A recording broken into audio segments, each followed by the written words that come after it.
Hey, my name's James Nicholson, and in this video, I'm going to talk to you about how I would invest £1,000 if I wanted to get into a property, and that was the level that I was at. So congratulations on finding this video. And while you're here, do make sure you check out this channel. This channel is designed to share my journey of investing in this year. I'm actually buying my daughter's properties. I've got my 21-year-old daughter, Georgia. I've got my 1-year-old baby, Emily, and we're going to be sharing the journey, the highs and lows. The auction purchase that we've just recently done, we're going to be sharing behind the scenes on how that works. So while you're here, subscribe to the channel and hit the bell notification. Give me a like on the video, comment below, let me know who you are and what you do. And let's kick off. So £1,000 is no small sum.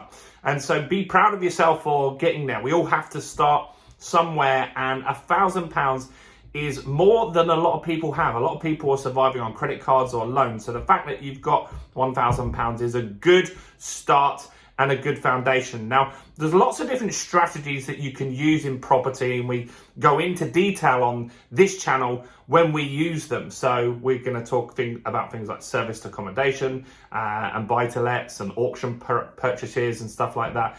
Now, those pretty much you can't do. You won't be able to buy from auction if you've got £1,000. You probably won't be able to do a serviced accommodation as well, because there's going to be costs involved in setting the property up and deposits and stuff like that. So potentially you could do serviced accommodation, but buy-to-lets definitely you can't do, and auctions you can't do. So let's look at what options you can do. What can you do if you've got £1,000? Now, one thing that you can do is deal selling. And so that is where you're going to get big lumps of cash in. And so what you're going to do in this instance is find deals and then network with other investors, which, trust me, there are thousands of investors, and their biggest problem is not having the time to get the deals or just not being able to find the deals. So if you can get good at finding good deals, you will find thousands, hundreds of thousands potentially of investors that will buy them from you if the deal stacks up. And so that is a great way to get started for almost zero, because it's just your time, right? So you're gonna have to get some skills and learn on, you're gonna have to get some training on how to find deals and stuff like that. But maybe you will come across some deals. Maybe you just know someone that needs a fast sale, and you can then put that deal out, potentially sell that for £2,000, £3,000, or even as high as £5,000, depending on the size of the deal, the return the investor is going to get. But that's a good way to build a pot of cash. And so a lot of people start out that don't have deposits by selling deals, because that's really good at helping you find your own deals in future. It's a very important skill for anyone, is to find the deals, right? So if you can get good at finding the deals, then you can sell those deals on, and then you can build your pot of cash to be able to do your first buy-to-let auction or whatever it is that you want to do. So deal sourcing is probably the best strategy if you've got £1,000 to invest to start with. So that would be where I would look. Now, another option and a low cost strategy is something called lease options. I've just recently on this channel made a video all about lease options, so do go and check that out, and it will tell you all about that. But lease options basically are an option where you secure a property, you end up controlling a property for £1. Now, people that might want to do that are people that are in negative equity, people that are just about to get their house potentially repossessed as well. Could be another opportunity for you here. Now, in the south of England, you're not going to find many people with negative equity because houses have gone up significantly. But up north, a lot of properties dropped in the 2008-2009 crash and never recovered. And so back then, you could get a mortgage for 100% of the property, meaning you didn't need to put a deposit down. Banks, and that's partly why there was a crash, because they would banks would lend to anyone with a pulse or a checkbook, right? And so they were very easy to get mortgages back then. And so they would lend you 100%, because for years, property prices had just continued to rise. There hadn't been a real crash around then for a while. And so banks just got very brave, and they would just lend. Now, if you bought a house for 100 grand in 2008 in the north, there's a chance it might have crashed, Maybe you got 100% mortgage in 2007, right? You bought a property for 100 grand.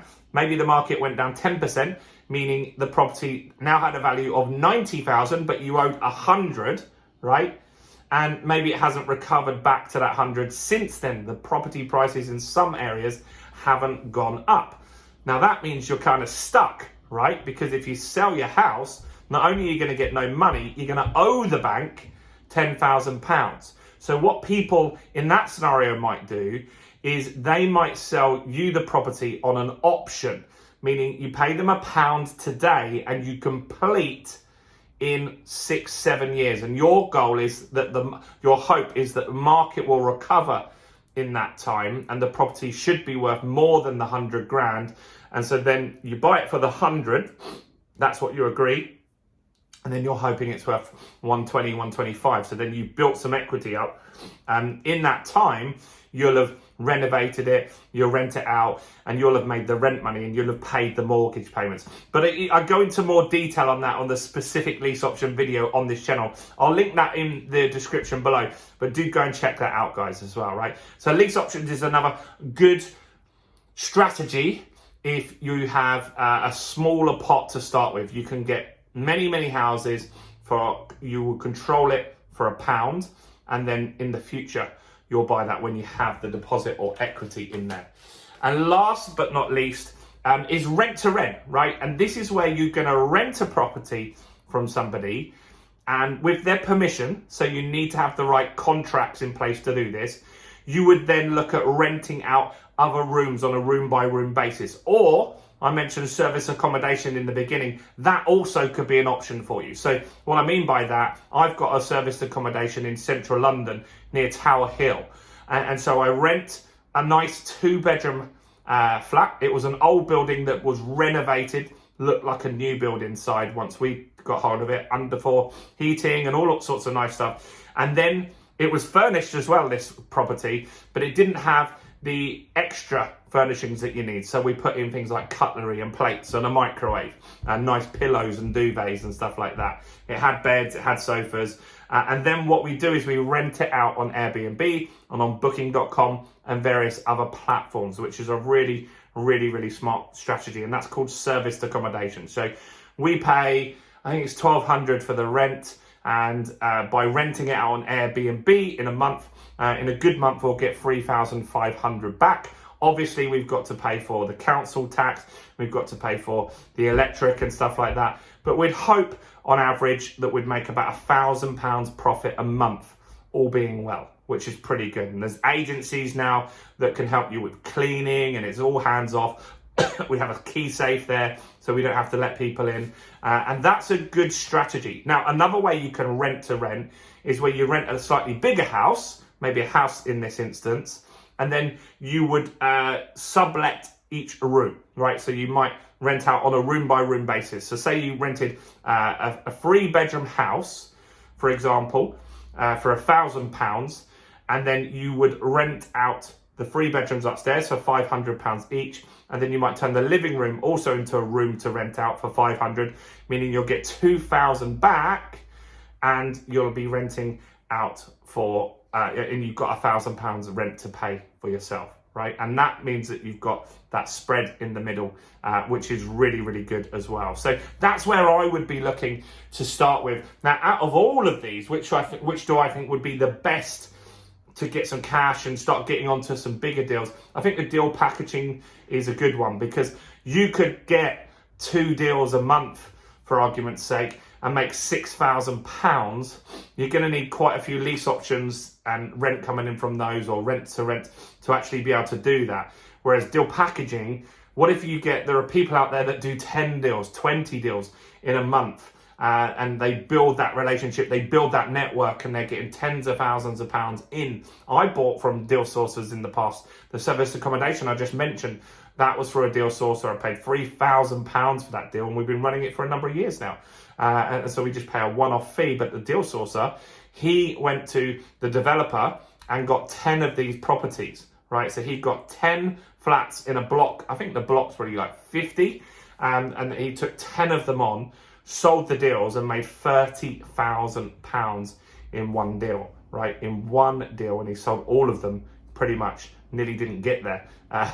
We nearly didn't get our deal because they sold so quickly, right?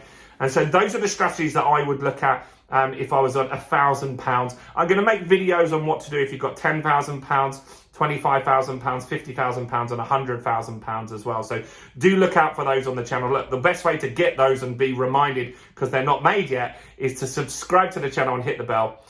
Do comment below. Let me know your thought. Which strategy would you like to know more of? If you tell me and there's a clear lead to one of those strategies, then I'll make more content around that. Hit the like button on this video as well. Turn it blue.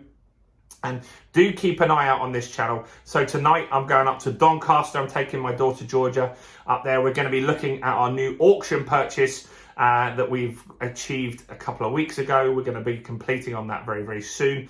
This is her first house. She's 21 years old, her first investment property, which is amazing. So we're going to be working on that together and sharing that journey as well.